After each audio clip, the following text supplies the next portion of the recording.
ஓம் ஹ்ரீம் பைரவி க்ளாம் ஹ்ரீம் ஸ்வாஹா. வணக்கம். இந்த ராசி பலன் பத்தி பேசுறதுக்கு முன்னாடி நான் சில விஷயங்களை சொல்லணும். எப்படின்னா, இப்போ நிறைய பேர் ஜாதகம் கொடுப்பாங்க. நம்ம அது பார்க்கும்போது அந்த லக்னம் சரியா இருக்கா இல்லையான்னுட்டு நம்ம அந்த லக்னத்தை சேஞ்ச் பண்ணி பார்க்கணும்.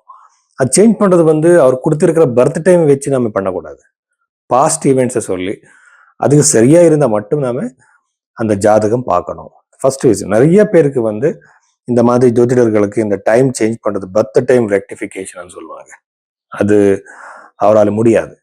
ஸோ அப்படி பண்ணி பாஸ்ட் இவெண்ட்ஸ் சொல்லி அதுக்கப்புறம் நாம அவரை நம்பலாம். இது ஃபர்ஸ்ட் விஷயம். ரெண்டாவது ராசி மேல, பெயர் மேல, நியூமராலஜி படி, டேரட் கார்டு என்னென்னமோ இருக்கு, புதுசா இருக்கு. அதெல்லாமே நம்பக்கூடாது. எப்படின்னா, வேதிக் அஸ்ட்ராலஜி, பாமிஸ்ட்ரி ரெண்டு விட்டா வேற விஷயத்துல, வேற ஜோதிடத்துல வேற என்னென்ன பద్ధதி இருக்கு, அங்க எல்லாமே இந்த ரிசர்ச் நடக்கல. ஸோ உங்க பாசிட்டிவ் சொல்லணும், லக்னம் சரியா இருக்கா இல்லையா பார்க்கணும். பரிகாரம் சொல்லும் போது புரஹத் பராசர ஓரா சாஸ்திரத்துல அந்த கிரந்தத்துல என்ன எழுதியிருக்கு, சிம்பிளான பரிகாரம். இப்போ ரொம்ப கஷ்டத்துல இருக்கிறவங்க எப்படி காஸ்ட்லியான பூஜை எல்லாம் பண்ணுவாங்க, காஸ்ட்லியான ஜெம்ஸ்டோன்ஸ் போட்டுக்குவாங்க இல்லையா. இன்னொரு விஷயம் என்னன்னா, இப்போ காலசர்ப்ப தோஷம், இந்த பித்ரு தோஷம், இது எல்லாமே இந்த புரஹத் பராசர ஓரா சாஸ்திரத்துல இல்லை. ஸோ இது நீங்க மனசுல வச்சுக்கணும். ஜெம்ஸ்டோன் பத்தி கூட இல்லை. ஸோ இது எல்லாமே ஒரு பிசினஸ் ஆயிருக்கு. ஸோ உண்மையான ஜோதிடத்துல சிம்பிளான ரெமெடிஸ் இருக்கு. மந்திர ஜபம், தானம் மாதிரி. அதுக்கப்புறம் எல்லாமே சேஞ்ச் பண்ண முடியாது, மாத்த முடியாது. வெறும் குட் ஆர் பேட் டைம், இது மட்டும்தான் நம்ம தெரிஞ்சுக்க முடியும். சரிங்களா? ஸோ இது மனசுல வச்சுக்கோங்க. இந்த மாதிரி ஜாதகம் பார்க்கறதுக்கு ரொம்ப டைம் வேணும். ஸோ அனாலிசிஸ் பண்ணணும். ஷோடச வர்க்கம்னு சொல்லுவாங்க, டிவிஜனல் சார்ட்ஸ் சொல்லுவாங்க. எல்லாமே பார்த்து, கைரேகையெல்லாம் பார்த்து, பிரச்சனை கோண்லி பார்த்து ப்ரெடிக்ஷன்ஸ் கொடுக்கணும். ஸோ அவ்வளோ ப்ராசஸ் லென்த்தியா. இதுக்கு பேஷன்ஸ் வேணும். கஸ்டமருக்கும் பேஷன்ஸ் வேணும், சொல்றவருக்கும் பேஷன்ஸ் வேணும். எப்படின்னா, ஒரு நாளுக்கு ஒரு 5 ஜாதகம் கூட சொல்ல முடியாது. ஸோ அவ்வளவு டைம் எடுத்துக்கணும் இது. ஸோ அதனால பைரவி அஷ்டகை நீங்க கனெக்ட் பண்ணுங்க, உங்க ஜாதகம் பார்த்து ஸோ என்னென்ன இருக்குன்னு நாமே தெரிஞ்சுக்கலாம். மேஷ ராசியில பிறந்தவர். ஸோ இவருக்கு இந்த February 2026 8ஆம் தேதிக்கு அப்புறம் என்னென்ன விஷயங்கள் இருக்கு நம்ம பார்க்கலாம். ஃபர்ஸ்ட் இவருக்கு ரொம்ப அக்ரெசிவான ஒரு நேச்சர் இருக்கும். ஆல்வேஸ் எப்படியுமே இந்த ராசியில பிறந்தவருக்கு எப்பவுமே ஒரு அக்ரெசிவ் நேச்சர் இருக்கும். கொஞ்சம் கண்ட்ரோல் பண்ணிக்கோங்க. கோபத்துல பேசக்கூடாது. எப்படின்னா, அப்படி பேசினா கொஞ்சம் இந்த டைம் பீரியட்ல, இந்த வாரத்துல கண்டிப்பா நீங்க பிரச்சனை மாட்டிக்குவீங்க. ஜாகிரதையா இருங்க.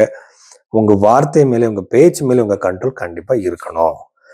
ரெண்டாவது இந்த ராசியில பிறந்தவருக்கு, மேச ராசியில பிறந்தவருக்கு தூரத்துல இருக்கிற ஏதாவது ஒரு பவர்ஃபுல்லான ஒரு ரொம்ப ஒரு சக்தி இருக்கிற ஒரு இடத்துக்கு, ஒரு கோவிலுக்கு போற வாய்ப்பு, சான்ஸ் அதிகமாகவே இருக்கு. கவர்மெண்ட் ஜாப்க்கு ட்ரை பண்ற யார் பண்ணிட்டு இருக்கீங்க, அது எல்லாருக்குமே ரொம்ப நல்ல டைம் இருக்கு. அதுக்கப்புறம் எஜுகேஷன், இப்போ எப்படின்னா புதுசான கோர்ஸ் நீங்க பண்ணிக்கிட்டு இருப்பீங்க. அதுக்கப்புறம் ஏதாவது வேற உங்க ஜாபுக்காக, உங்க கரியருக்காக நீங்க ஏதாவது ஒரு கோர்ஸ் நீங்க பண்ணிக்கிட்டு இருந்தா ரொம்ப நல்லது. கான்சென்ட்ரேஷன் ரொம்ப நல்லா இருக்கும் இந்த டைம் பீரியட்ல. 5வது வீட்டுல இருக்கிற கேது கிரகத்தை பார்த்தா கண்டிப்பா இவருக்கு குழந்தைகள்னால பிரச்சனை, ஏதாவது ஒரு மனசுக்கு சம்மந்தப்பட்ட பிரச்சனை வரும். ரொம்ப பாதிப்பு ஏற்படுற ஒரு சான்சஸ் அதிகமாகவே இருக்கு. ஸோ பிஸ்னஸ் பண்றவருக்கு அதிகமான லாபம் இருக்கு, சக்சஸ் இருக்கு. எது யாராவது புதுசான தொழில் பண்றதுக்கு நீங்க முயற்சி பண்ணிட்டு இருந்தா, அதுக்கப்புறம் ஏதாவது ஃபுட் ரிலேட்டட் பிஸ்னஸ், விவசாயம் பண்றவருக்கு இந்த மாதிரி பிஸ்னஸ் நீங்க பண்ணிருந்தா கண்டிப்பா உங்களுக்கு லாபம் அதிகமாகவே இருக்கு.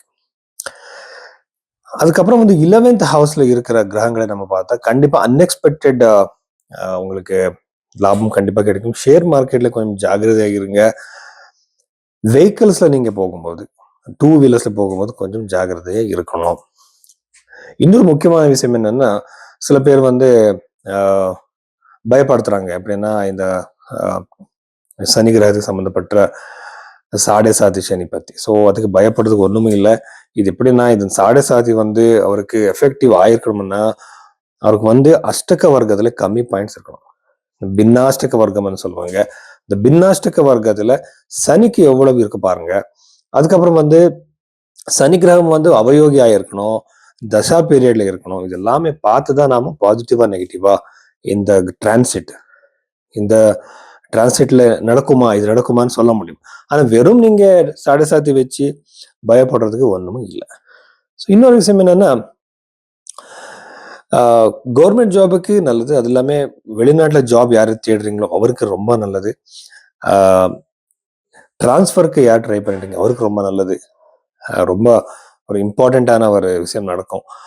அது எல்லாமே அதுக்கப்புறம் வந்து நீங்க ஒரு ஏதோ ஒரு ப்ராப்பர்ட்டிக்கு சம்பந்தப்பட்ட ஏதாவது ஒரு விஷயத்தை நீங்க மனசுல வச்சிருக்கீங்க. கண்டிப்பா அது இந்த டைம் பீரியட்ல, இந்த வீக்ல, February 8th அப்புறம் கண்டிப்பா நீங்க அந்த ப்ரோக்ரஸ் பார்ப்பீங்க.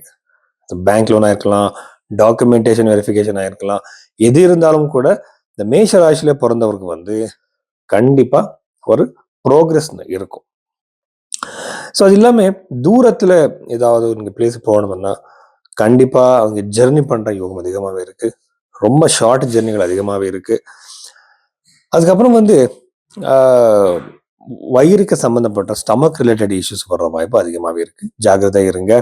நீங்க வந்து சுப்பிரமணியன் கோவிலுக்கு போறது ரொம்ப நல்லது. அதுக்கப்புறம் வந்து சிவனுக்கு சம்பந்தப்பட்ட ஏதாவது மந்திரத்தை ரெகுலரா சொல்லுங்க, ரொம்ப நல்லது. நன்றி.